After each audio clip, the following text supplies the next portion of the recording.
హిందూ ధర్మంలో అక్షయ తృతీయకు విశేషమైన స్థానం ఉంది.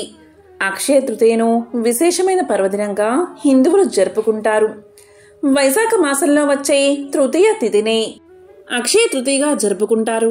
ఈ రోజు చేసే ఏ పనైనా సరే 100 రెట్ల శుభ ఫలితాలు ఇస్తుందని మన శాస్త్రాలు చెబుతున్నాయి. ఈ రోజు జ్యోతిష శాస్త్ర ప్రకారం చేసే పరిహారాల వల్ల లక్ష్మీదేవి యొక్క కరుణా కటాక్షాలు కలుగుతాయి. సంవత్సరమంతా కూడా ఆర్థిక ఇబ్బందులు లేకుండా ధనాదాయం పెరుగుతుంది. జీవితంలో ధనవృద్ధి అనేది జరుగుతుంది. ధన వర్షం కురుస్తుంది. మరి ఎంతో విశేషమైన అక్షయ తృతీయ రోజు ఎటువంటి పరిహారాలు పాటించాలో ఇప్పుడు ఈ వీడియోలో తెలుసుకుందాం. ఈ పరిహారాలు పాటిస్తే మీ ఇంట్లో ఎప్పుడూ కూడా అన్నానికి ధనానికి లోటు అనేదే ఉండదు. మీ ఇంట్లో సుఖశాంతులు వృద్ధి చెందుతాయి. వైశాఖ మాసంలో వచ్చే తృతీయ తిథినే అక్షయ తృతీయ పండుగగా జరుపుకుంటాం. అక్షయ తృతీయ రోజున ఈ వృక్షాన్ని తాకి రావడం వల్ల మీ మనసులో ఉన్న ధర్మబద్ధమైన కోరిక తప్పకుండా నెరవేరుతుంది. మరి ఆ వృక్షాలేంటో ఇప్పుడు తెలుసుకుందాం. ధర్మశాస్త్రాల ప్రకారం వృక్షాలలో చాలా పవిత్రమైన వృక్షాలున్నాయి. ఈ వృక్షాలను తాకితే చాలు మీకున్న ప్రతి సమస్యకు కూడా పరిష్కార మార్గం అనేది కనబడుతుంది. మీ మనసులో ఏ కోరిక ఉన్నా సరే లక్ష్మీనారాయణల కృపతో అది తప్పకుండా నెరవేరుతుంది.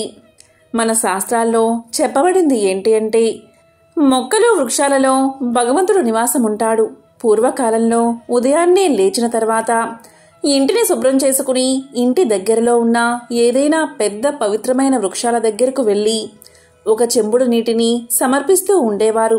ఎందుకంటే ఈ వృక్షాలపై దేవతలు నివాసం ఉంటారని మన పెద్దలకు తెలుసు.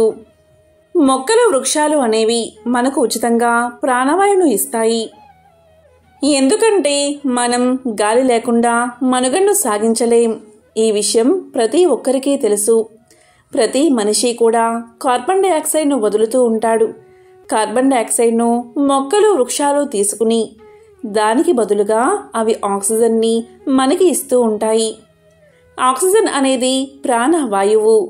కాబట్టి మొక్కలు వృక్షాలు మన జీవితంలో కీలకమైన స్థానాన్ని కలిగి ఉన్నాయి. మీరు మీ జీవితంలో సమస్యల్లో ఇరుక్కుపోయి ఉన్నట్లయితే, ఈ నకారాత్మక శక్తులు మిమ్మల్ని బాధించి ఉన్నట్లయితే మీరు ఈ దేవతా వృక్షాలను తాకడం వల్ల మీలో ఉన్న నెగిటివ్ ఎనర్జీ అన్నిటినీ కూడా ఆ మొక్కలు వృక్షాలు తమ లోపలికి తీసేసుకుంటాయి. మీ జీవితంలోకి పాజిటివ్ ఎనర్జీని అందిస్తాయి. మన శాస్త్రాల్లో చెప్పింది ఏంటి అంటే, అక్షయ తృతీయ రోజున స్వయంగా లక్ష్మీనారాయణులు ఇంకా ఈ విశ్వంలోని శక్తి అంతా కూడా వృక్షాల్లో దాగి ఉంటుంది. అక్షయ తృతీయ రోజున లక్ష్మీ అమ్మవారిని పూజించడం అనేది చాలా విశేషంగా చెప్పబడింది. అక్షయ తృతీయ రోజున తాకవలసిన వృక్షం ఏంటి అంటే, అదే బిల్వ వృక్షం, అంటే మారేడు చెట్టు. బిల్వ వృక్షం ఆకుల్లో లక్ష్మీ అమ్మవారు కొలువై ఉంటారు. మారేడు చెట్టుపై పార్వతీ పరమేశ్వరులు నివాసం ఉంటారు. మారేడు చెట్టు మొదట్లో బ్రహ్మదేవుడు నివాసం ఉంటాడు. కాబట్టి ఎంతో విశేషమైన అక్షయ తృతీయ రోజు మీరు ఏం చెయ్యాలి అంటే, ఒక చెంబుడు నీటిని తీసుకోండి. ఆ చెంబుడు నీటిలో 2 లేదా 3 చుక్కల గంగా జలాన్ని వేయండి.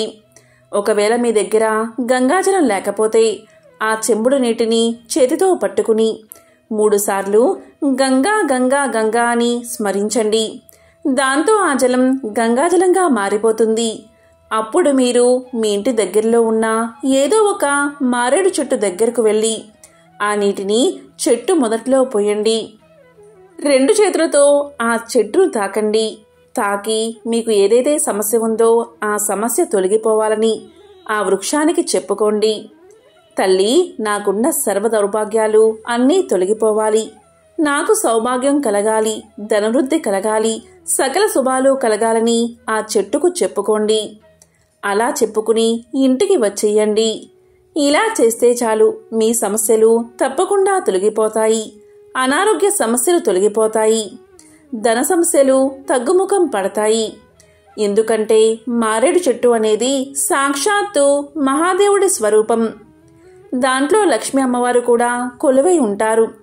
మారేడు చెట్టు దగ్గర ఇలా చెప్పుకుని ఇంటికి వస్తే దేవాది దేవుడైన ఆ మహాదేవుడి అనుగ్రహం తప్పకుండా మీకు కలుగుతుంది. ఇక అక్షయ తృతీయ రోజు మనం తాకవలసిన రెండవ వృక్షం ఏంటి అంటే అదే రావి వృక్షం. వృక్షాలకే రాజు రావి వృక్షం. రావి చెట్టు. రావి చెట్టు సాక్షాత్తు మహావిష్ణువు స్వరూపం. రావి చెట్టుపై లక్ష్మీనారాయణలు కొలువై ఉంటారు. రావి చెట్టు దగ్గర హనుమంతుడు నివాసం ఉంటాడు. అక్షయ తృతీయ రోజున మీకు దగ్గరలో ఉన్న రావి చెట్టు దగ్గరకు వెళ్ళండి. అక్షయ తృతీయ రోజు ఆ చెట్టు చుట్టూ ప్రదక్షిణలు చేసి ఆ చెట్టు దగ్గర దీపాన్ని వెలిగించండి. 3 ప్రదక్షిణలు చేసి ఈ విధంగా ప్రదక్షిణ చేసే సమయంలో ఓం నమో భగవతే వాసుదేవాయ, ఓం నమో భగవతే వాసుదేవాయ, ఓం నమో భగవతే వాసుదేవాయ అనే మంత్రాన్ని మీకు ఎన్నిసార్లు వీలైతే అన్నిసార్లు జపించండి. వృక్షానికి ప్రదక్షిణ చేస్తూ కూడా మంత్రాన్ని పఠించండి. ఇలా ప్రదక్షిణ చేస్తూ మంత్రాన్ని జపించడం వల్ల రాహుకేతువులు శ్రీ మహావిష్ణువు యొక్క చేతుల్లో ఉంటారు. మీరు ఇలా చేస్తే మీకు రాహుకేతువులు ఎప్పుడూ కూడా మద్దతును పలుకుతారు. వారి వల్ల కలిగే చెడు ప్రభావం అనేది మీపై పడకుండా ఉంటుంది. దీనివల్ల మీరు ఏ కార్యాన్ని చేపట్టినా మొదలుపెట్టినా కూడా ఆ పనిలో విజయాన్ని సాధిస్తారు. శ్రీ మహావిష్ణువు యొక్క సంపూర్ణ అనుగ్రహాన్ని పొందుతారు. లక్ష్మీ కటాక్షాన్ని పొందుతారు. మీరు జీవితంలో ఎటువంటి లోటు లేకుండా సంతోషంగా జీవిస్తారు. ఇక ఈరోజు తాకవలసిన 3వ వృక్షం ఏంటి అంటే అదే వేప చెట్టు. వేప చెట్టు సాక్షాత్తు అమ్మవారి స్వరూపం. ఈరోజు వేప చెట్టును మీరు తాకడం వల్ల మీకు లక్షల మంది శత్రువులు ఉన్నా కూడా వారు మిమ్మల్ని ఏమీ చేయలేరు. వేప చెట్టుని ఎవరైతే తాకుతారో వారికి శత్రుభయం అనేదే ఉండదు. మీపై ఉన్న చెడు ప్రయోగాలు అంటే నరదృష్టి, నరపీడ వంటివి వెంటనే తొలగిపోతాయి.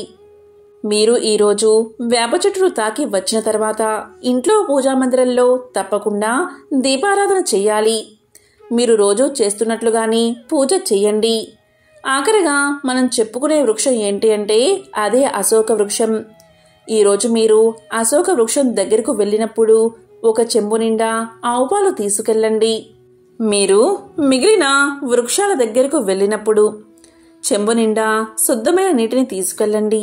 కానీ అశోక వృక్షం దగ్గరకు వెళ్ళినప్పుడు ఆవు పాలను తీసుకెళ్ళండి. అందులో కొద్దిగా పసుపు వేసి ఆ చెట్టుకు సమర్పించండి. అశోక వృక్షంలో మొత్తం విశ్వంలోని శక్తి అంతా ఇమిడి ఉంటుంది. అమావాస్య, పౌర్ణమి ఇంకా కొన్ని పర్వదినాల్లో విశ్వంలోని శక్తి అంతా కూడా అశోక వృక్షంలో దాగి ఉంటుంది. కాబట్టి అశోక వృక్షం దగ్గరకు వెళ్ళి మొదట్లో చెంబుతో పాలను సమర్పించండి. ఆ తర్వాత ఆ చెట్టును తాకండి, నమస్కారం చేసుకోండి. ఇలా చేస్తే సంపూర్ణ అనుగ్రహం మీకు లభిస్తుంది. విశ్వంలోని శక్తి అంతా కూడా మీకు చేయూతను అందిస్తుంది. కాబట్టి ఎంతో విశేషమైన అక్షయ తృతీయ రోజు మీకు దగ్గరలో ఏ వృక్షం అందుబాటులో ఉంటే ఆ వృక్షం దగ్గరకు వెళ్ళండి. ఈ విధంగా ఈరోజు ఆచరించినట్లయితే మీకున్న దరిద్రం మొత్తం తొలగి సకల శుభాలు కలుగుతాయి. ఆ శివపార్వతుల లక్ష్మీనారాయణల అనుగ్రహం తప్పకుండా మీకు కలుగుతుంది. ఓం నమః శివాయ. ఓం నమో నారాయణాయ. ఓం శ్రీ మహాలక్ష్మియే నమః. ఓం శ్రీ మాత్రే నమః.